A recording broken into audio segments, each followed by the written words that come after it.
માતાજી, ઉત્તરાયણની શુભકામના।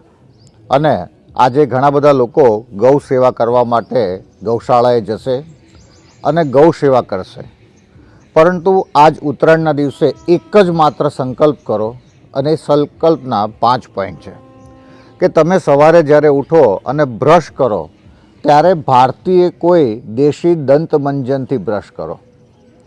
બીજો પોઈન્ટ, તમારા ઈષ્ટદેવને કોઈ પણ દીપક પ્રજ્વલિત કરો, એ ગાયના ઘીનો કરો। ત્રીજો પોઈન્ટ, તમે જ્યારે કોઈ પણ ચા કે કોફી પીવો અથવા દૂધનો ઉપયોગ કરો, એ ગાયનું દૂધ મળે તો એનો ઉપયોગ કરો।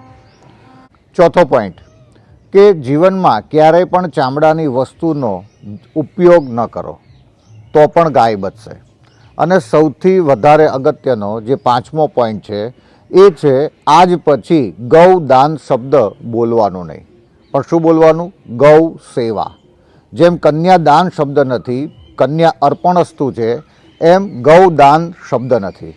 તો આજે માત્ર એક દિવસ માટે ગૌદાન શબ્દથી તમે નવાજતા નહીં તમારી જાતને, પરંતુ ગૌ સેવાથી જીવનભર ગૌ સેવાનો પ્રારંભ રહે એવું જીવન જીવજો। અસ્તુ, વંદે ગૌ માતરમ। વિરલ બાપુ, મોજ।